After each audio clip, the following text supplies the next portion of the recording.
So welcome back to a channel. So നമ്മൾ next ഇനി നോക്കാൻ പോകുന്നത് മൊഡ്യൂൾ 2-ലെ ഏവിയൽ ട്രീ എന്താണെന്ന് പറഞ്ഞു. ഏവിയൽ ട്രീയുടെ ഡിഫറെൻറ്റ് ടൈപ്പ് ഓഫ് റൊട്ടേഷൻസ് നമ്മൾ ഡിസ്കസ് ചെയ്തു. ഏവിയൽ ട്രീ കൺസ്ട്രക്ട് ചെയ്യാവുന്ന ഒരു മോഡൽ ക്വസ്റ്റ്യൻ ആണ് നമ്മൾ ഇന്ന് നോക്കാൻ വേണ്ടി പോകുന്നത്. നോക്കൂ, construct a AVL tree with nodes 65, 20, 90, 80, 72 and perform rotation. So നമുക്ക് ഈ ഒരു സെറ്റ് ഓഫ് നോട്ട്സ് തന്നിട്ടുണ്ട്, അതിനെ ഏവിയൽ ട്രീ കൺസ്ട്രക്ട് ചെയ്യണം. നോക്കിയാൽ നമ്മൾ ഫസ്റ്റ് നോഡ് എന്താണ്? 65 ആണല്ലേ. സോ 65 ഞാൻ ആദ്യത്തെ നോഡാക്കി വെച്ചു. ഓക്കെ, സെക്കൻഡ് നോഡ് 20 ആണ്. അപ്പോൾ നമ്മൾ ഈ 65 ആയിട്ട് കമ്പയർ ചെയ്യുക. 20 65 ലെസ്സർ നമ്പർ ആണോ ഗ്രേറ്റർ നമ്പർ ആണോ? ഓഫ് കോഴ്സ് അതെന്താണ്? ഒരു ലെസ്സർ നമ്പറാണ്. ലെസ്സർ നമ്പർ ആണെങ്കിൽ അതിൻ്റെ ലെഫ്റ്റ് സബ് ട്രീ ആയിട്ട് വരയ്ക്കുക. ഇപ്പം അത് ഗ്രേറ്റർ ആയിരുന്നെങ്കിൽ നമ്മൾ റൈറ്റ് സബ് ട്രീ കൊടുക്കും. ഗ്രേറ്റർ ആണെങ്കിൽ റൈറ്റ് സൈഡിലോട്ട് നോഡ് കണക്ട് ചെയ്യുക, ലെസ്സർ ആണെങ്കിൽ ലെഫ്റ്റ് സൈഡിലോട്ട് നോഡ് കണക്ട് ചെയ്യുക. സോ 65യുടെ ലെഫ്റ്റ് സൈഡിൽ 20 ലെസ്സർ ആയതുകൊണ്ട് 20 ലെഫ്റ്റ് സൈഡിലോട്ട് ഞാൻ കണക്ട് ചെയ്തു. നെക്സ്റ്റ് എന്താ? നമ്മൾ 90 ആണല്ലേ. 90 നോക്കിക്കുക, 65 വെച്ച് നോക്കുമ്പോൾ 90 എന്ന് പറയുന്ന ഒരു ഗ്രേറ്റർ വാല്യൂ ആണ്. സോ എവിടെ വരും? 65യുടെ റൈറ്റ് സൈഡിൽ വരും. സോ റൈറ്റ് സൈഡ് ഞാൻ 90 കൊടുത്തു. ഓക്കെ അല്ലേ?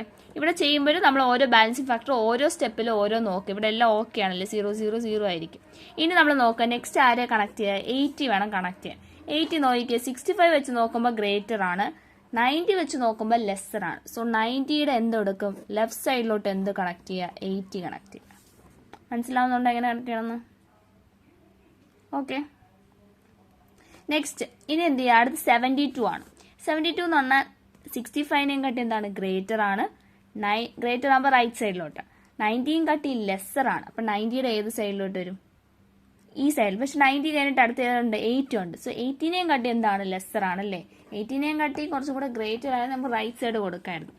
ഇവിടെ നോക്കിക്കോ, ഒന്നും കൂടി 72 ആഡ് ചെയ്യുന്ന ടൈമിൽ 65യും കാട്ടി ഗ്രേറ്റർ ആണ്, 90യും കാട്ടി ലെസ്സർ ആണ്, 80യും കാട്ടി ലെസ്സർ ആണ്. സോ 80യുടെ എവിടെ വരും? 80യുടെ ലെഫ്റ്റ് സൈഡിലായിട്ടായിരിക്കും 72 നോട് വരുന്നത്.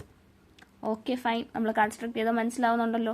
ഇനി നമുക്ക് ഇതിന്റെ ബാലൻസിങ് ഫാക്ടർ നോക്കാം. ഇവിടെ ബാലൻസിങ് ഫാക്ടർ എന്തായിരിക്കും? 0 ആയിരിക്കും.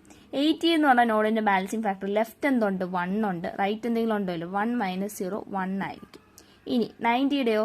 ഇവിടെ 2 ഉണ്ട്. ഇവിടെ എന്തെങ്കിലും ഉണ്ടോ? ഇല്ല. അപ്പോൾ 2 - 0 2 ആയിരിക്കും. സോ ഇവിടെ വെച്ച് ഇവിടെ എന്തായിരിക്കും? ഇവിടെ 65 ആണെങ്കിലോ? ഇവിടെ 20 0 ആയിരിക്കും. 65ലാണെങ്കിൽ ഇവിടെ ലെഫ്റ്റ് 1 റൈറ്റ് 3. 1 - 3 എന്തായിരിക്കും? -2 ആയിരിക്കും. അപ്പോൾ ടോട്ടലി ഇവിടെ ഈ -2 ഇവിടെ ഇതിന് ശേഷമുള്ള ലാർജസ്റ്റ് ചെയിൻ ഏതാന്ന് നോക്കുക. ഇതാണ് നമ്മളെ ലാർജസ്റ്റ് ചെയിൻ. ഇവിടെ വെച്ച് 2 വെച്ചപ്പോൾ ഇവിടെ ബാലൻസിങ് ഫാക്ടർ തെറ്റി. സോ ഈ ഒരു ഇത്രയും ചെയിനാണ് എന്ത് ചെയ്യുന്നത്? നമുക്ക് റൊട്ടേഷൻ ചെയ്യാവുള്ളത്. സോ റൊട്ടേഷൻ എങ്ങനെ ചെയ്യും നോക്കിക്കോ. ഇതിൽ 80 എന്ന് പറയുന്നത് ഇതെല്ലാം ഏത് സൈഡാണ്? ലെഫ്റ്റ് സൈഡിലോട്ട് ഇരിക്കുന്നതാണല്ലേ. ഇതിൽ നമ്മൾ എന്ത് ചെയ്യുന്നു? ലെഫ്റ്റ് LL റൊട്ടേഷൻ ചെയ്യുന്നു. അപ്പോൾ എങ്ങനെ വരും? 90 നമ്മൾ 80 എന്ത് ചെയ്യും? ആൻറ്റി ക്ലോക്ക് വൈസ് റൊട്ടേറ്റ് ചെയ്യുമ്പോൾ 80 സെൻറ്ററിൽ വരും. 80യുടെ ലെഫ്റ്റ് സൈഡ് 90 എന്ന് പറയുന്നത് സബ് ട്രീയും റൈറ്റ് സൈഡ് 72 എന്ന് പറഞ്ഞാൽ തിരിച്ചാണ് റൊട്ടേറ്റ് ചെയ്യുമ്പോൾ 80 എന്ന് പറഞ്ഞ നോഡ് നടുക്ക് വരും, സെൻറ്ററിൽ വരും. അതിൻ്റെ ലെഫ്റ്റ് സൈഡ് 72ഉം റൈറ്റ് സൈഡ് 90ഉം ആയിരിക്കും. Okay, fine. ഇങ്ങനെയാണ് റൊട്ടേറ്റ് ചെയ്യുന്നത്. ഓക്കെ അല്ലേ? ഈ റൊട്ടേറ്റ് ചെയ്ത ഭാഗം എന്ത് ചെയ്യുക? ഇതിലോട്ട് ഇനി കണക്ട് ചെയ്യണം. നമ്മുടെ ബാക്കിയോട് ഇത് ഇത്രയും നമ്മൾ റൊട്ടേറ്റ് ചെയ്യുന്നുള്ളൂ. അപ്പോൾ തീർന്നിട്ടില്ല. ഇനി ഇതിന് എന്ത് ഇതിൽ കണക്ട് ചെയ്യുക. അപ്പോൾ കണക്ട് ചെയ്യുമ്പോൾ ഫൈനൽ ഔട്ട്പുട്ട് എങ്ങനെ കിട്ടും? 65 എന്ന് പറഞ്ഞൊരു നോഡുണ്ട്. അതിൻ്റെ ലെഫ്റ്റ് 20 അതേപോലെ എഴുതുക, റൈറ്റ് ഇത് ജോയിൻ ചെയ്യുക. അപ്പോൾ എങ്ങനെ വരും? 80 72 90. Okay, fine. ഇനി ഇതിൻ്റെ എന്ത് ബാലൻസിങ് ഫാക്ടർ നോക്കുക. 0 0 1 - 1 0 0 1 - 2 -1. അപ്പോൾ എല്ലാം ഓക്കെ അല്ലേ? സോ ഇതാണ് നമ്മുടെ ബാലൻസ്ഡ് ട്രീ. ഓക്കെ, സോ ഇങ്ങനെയാണ് ഏവിയൽ ട്രീ കൺസ്ട്രക്ട് ചെയ്യുന്നത്. ഓക്കെ അല്ലേ?